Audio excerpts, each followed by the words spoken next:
요한복음 12장 6월절이 시작되기 6일 전에 예수께서 베다니에 도착하셨습니다.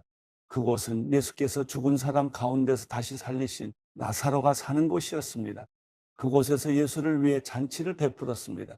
마르다는 음식을 날랐고 나사로는 예수와 함께 음식을 먹고 있는 사람들 가운데 함께 있었습니다. 그때 마리아가 매우 값비싼 향유인 순수한 나드 2리터를 가져다가 예수의 발에 붓고 자기 머리털로 예수의 발을 닦아드렸습니다. 집안은 온통 향내로 가득했습니다. 그때 제자들 중 하나이며 나중에 예수를 배반할 가룟 유다가 말했습니다. 왜 이 향유를 300데나리온에 팔아 가난한 사람들에게 주지 않고 낭비하는가?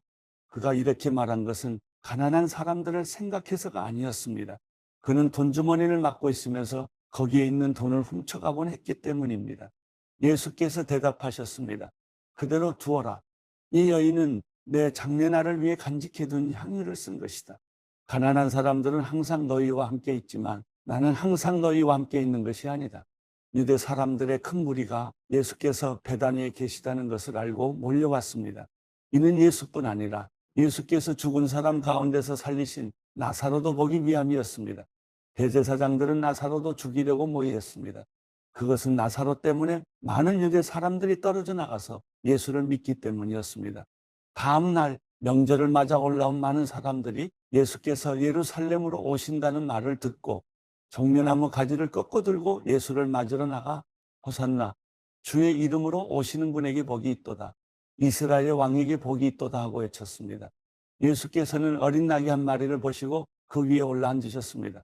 이것은 성경에 기록된 것과 같습니다. 시온에 따라 두려워하지 말라. 보라, 내 왕이 새끼 나귀를 타고 오신다. 제자들은 처음에는 이 일을 이해하지 못했습니다. 그러나 예수께서 영광을 받으신 뒤에 비로소 이 말씀이 예수를 두고 기록한 것이며 또한 사람들도 예수께 그렇게 행했다는 것을 깨닫게 됐습니다. 또 예수께서 나사로를 무덤에서 불러내 죽은 사람 가운데서 살리셨을 때 함께 있던 사람들이 그 일을 증언했습니다.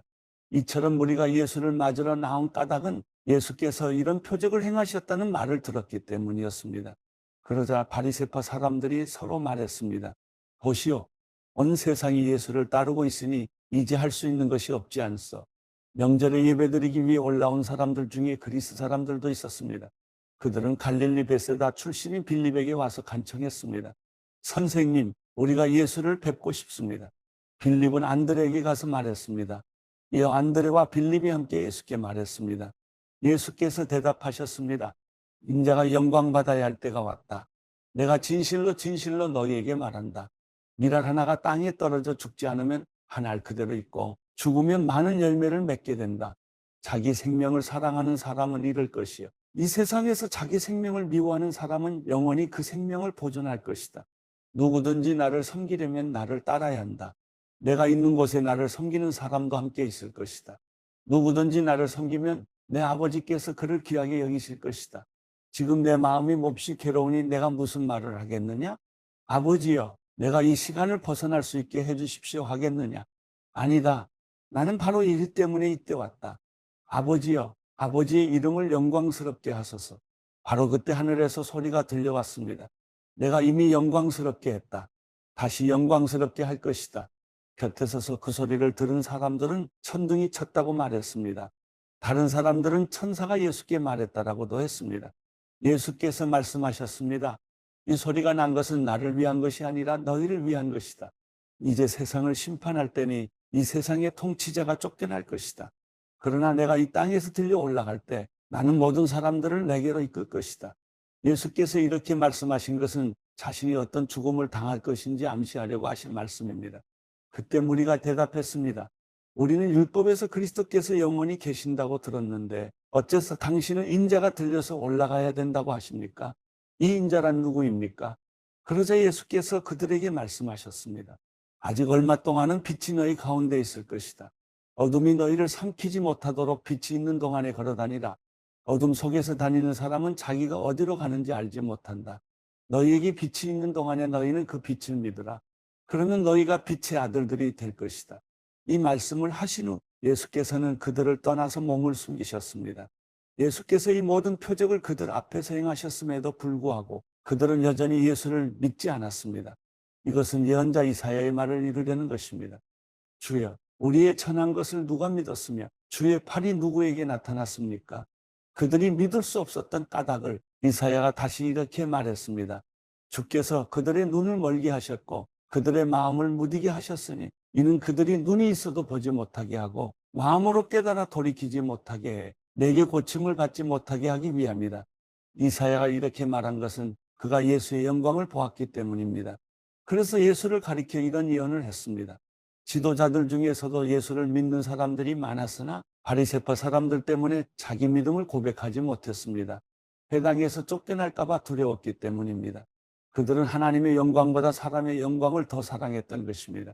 예수께서 큰 소리로 말씀하셨습니다. 나를 믿는 사람은 나를 믿는 것이 아니라 나를 보내신 분을 믿는 것이요. 나를 보는 사람은 곧 나를 보내신 분을 보는 것이다. 나는 빛으로 이 세상에 왔다. 나를 믿는 사람은 누구든지 어둠 속에 머무르지 않을 것이다. 내 말을 듣고 지키지 않는 사람이 있다 해도 나는 그 사람을 심판하지 않는다. 나는 세상을 심판하러 온 것이 아니라 구원하러 왔기 때문이다. 나를 거절하고 내 말을 받아들이지 않는 사람을 심판하시는 분이 따로 계시다. 내가 말한 바로 이 말이 마지막 날에 그를 심판할 것이다. 나는 내 뜻대로 말하지 않았다. 오직 나를 보내신 아버지께서 무엇을 말해야 하고 무엇을 이야기해야 할지 내게 명령해 주셨다. 나는 그가 주신 명령이 영생이라는 것을 안다. 그러므로 나는 무엇이든지 아버지께서 내게 말씀해 주신 대로 말한다. 요한복음 13장 6월절 전에 예수께서는 이 세상을 떠나 아버지께로 가실 때가 됐다는 것을 알고 계셨습니다. 예수께서는 세상에 있는 자기의 사람들을 사랑하시되 끝까지 사랑하셨습니다. 저녁 식사를 하는 동안 마귀는 이미 시몬의 아들 가룟 유다의 마음속에 예수를 배반할 생각을 넣었습니다. 예수께서는 아버지께서 모든 것을 자기 손에 주셨으며 자신이 하나님께로부터 왔다가 하나님께로 돌아갈 것을 아시고는 식탁에서 일어나 겉옷을 벗고 허리에 수건을 두르셨습니다. 그러고 나서 대야에 물을 담아다가 제자들의 발을 씻기시고 허리에 두른 수건으로 닦아주셨습니다. 예수께서 시몬 베드로에게 다가가셨습니다. 그러자 베드로는 주여, 제 발도 씻겨주려 하십니까? 하고 말했습니다. 예수께서 대답하셨습니다. 너는 내가 하는 일을 이해하지 못하는구나. 그러나 나중에는 알게 될 것이다. 베드로가 말했습니다. 제 발은 절대로 씻기지 못하십니다. 예수께서 베드로에게 대답하셨습니다. 내가 너를 씻겨주지 않으면 너는 나와 아무 상관이 없다. 시몬 베드로가 예수께 대답했습니다. 그렇다면 주여, 제 발뿐 아니라 손과 머리도 씻겨주십시오. 예수께서 베드로에게 말씀하셨습니다. 이미 목욕한 사람은 온몸이 깨끗하기 때문에 발밖에는 씻을 필요가 없다. 너희는 깨끗하지만 너희 모두가 다 깨끗한 것은 아니다. 예수께서는 누가 자신을 배반할지 알고 계셨기 때문에 너희 모두가 다 깨끗한 것은 아니다라고 말씀하신 것입니다. 예수께서 제자들의 발을 모두 씻겨주신 후 다시 겉옷을 걸치시고 자리에 돌아와 그들에게 말씀하셨습니다. 내가 너희에게 한 일을 알겠느냐? 너희가 나를 선생님 또는 주라고 부르는데 그것은 옳은 말이다. 내가 바로 그런 사람이다. 주이며 선생님인 내가 너희 발을 씻겨주었으니 너희도 서로 남의 발을 씻겨주어야 한다. 내가 너희에게 행한 대로 너희도 행하게 하기 위해 내가 본을 보여주었다. 내가 진실로 진실로 너희에게 말한다. 종이 주인보다 높지 않고 보냄을 받은 사람이 보내신 분보다 높지 않다. 너희가 이것들을 알고 그대로 행하면 복이 있을 것이다. 내가 너희 모두를 두고 말하는 것이 아니다. 나는 내가 택한 사람들을 알고 있다. 그러나 내 빵을 함께 먹는 사람이 나를 배반했다라고 한 성경 말씀이 이루어질 것이다. 그 일이 일어나기 전에 내가 지금 너희에게 미리 말해두는 것은 그 일이 일어나면 내가 그러는 것을 너희로 하여금 믿게 하려는 것이다. 내가 진실로 진실로 너희에게 말한다. 누구든지 내가 보내는 사람을 영접하는 사람은 나를 영접하는 사람이요. 나를 영접하는 사람은 나를 보내신 분을 영접하는 사람이다. 예수께서는 이렇게 말씀하시고 나서 심령으로 몹시 괴로워하며 말씀하셨습니다. 내가 진실로 진실로 너희에게 말한다. 너희 중 하나가 나를 배반할 것이다. 제자들은 자기들 중 누구를 말씀하시는지 몰라 당황해하며 서로 쳐다보았습니다. 제자들 중 하나인 예수께서 사랑하시는 제자가 예수 곁에 기대어 앉아 있었습니다. 시몬 베드로가 그 제자에게 손짓하며 누구를 두고 하시는 말씀인지 여쭤보라고 했습니다. 그는 예수의 품에 기대어 물었습니다. 주여, 그가 누구입니까? 예수께서 대답하셨습니다. 내가 이 빵 한 조각을 적셔서 주는 사람이 바로 그 사람이다. 그리고 예수께서 빵 한 조각을 적셔서 시몬의 아들 가룟 유다에게 주셨습니다. 유다가 빵을 받자 사탄이 그에게 들어갔습니다. 예수께서 가룟 유다에게 말씀하셨습니다. 내가 하려는 일을 어서 하여라. 그러나 자리를 함께한 사람들 중 아무도 예수께서 그에게 무슨 뜻으로 그런 말씀을 하시는지 아는 사람이 없었습니다. 어떤 사람들은 유다가 돈을 관리하고 있었기 때문에 예수께서 그에게 명절에 필요한 것을 사오라거나 가난한 사람들에게 뭔가 나눠주라고 말씀하신 것으로 생각했습니다. 유다는 빵 조각을 받은 후 밖으로 나가버렸습니다. 그때는 밤이었습니다. 유다가 나간 뒤 예수께서 말씀하셨습니다. 이제는 인자가 영광을 받게 됐고 하나님께서도 인자로 인해 영광을 받게 되셨다. 하나님께서 인자로 인해 영광을 받으시면 하나님께서도 몸소 인자를 영광되게 하실 것이다. 이제 곧 그렇게 하실 것이다.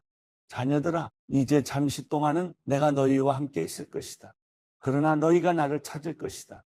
내가 전에 유대 사람들에게 말한 대로 너희에게도 말하는데 내가 가는 곳에 너희는 올 수 없다. 내가 너희에게 새 계명을 준다. 서로 사랑하라. 내가 너희를 사랑한 것 같이 너희도 서로 사랑하라. 너희가 서로 사랑하면 이로써 모든 사람들이 너희가 내 제자임을 알게 될 것이다. 시몬 베드로가 예수께 물었습니다. 주여, 어디로 가십니까? 예수께서 대답하셨습니다. 내가 가는 곳으로 내가 지금은 올 수 없지만 나중에는 오게 될 것이다. 베드로가 물었습니다. 주여, 어째서 제가 지금은 주님을 따라갈 수 없습니까? 주를 위해서라면 제 목숨도 바치겠습니다. 그러자 예수께서 대답하셨습니다. 내가 정말 나를 위해 내 목숨이라도 바치겠느냐? 내가 진실로 진실로 내게 말한다. 닭이 울기 전에 내가 나를 3번 부인할 것이다.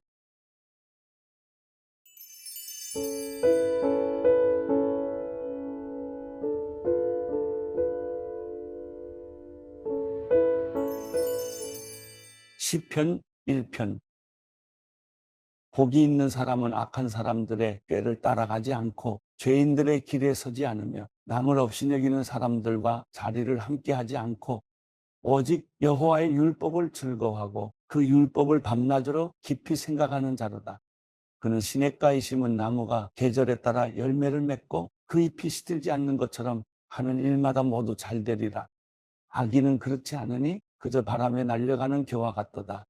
그러므로 악인들은 심판을 견디지 못하며 죄인들은 의인의 모임에 참석하지 못하리라. 의인의 길은 여호와께서 보호하시나 악인의 길은 망하리라.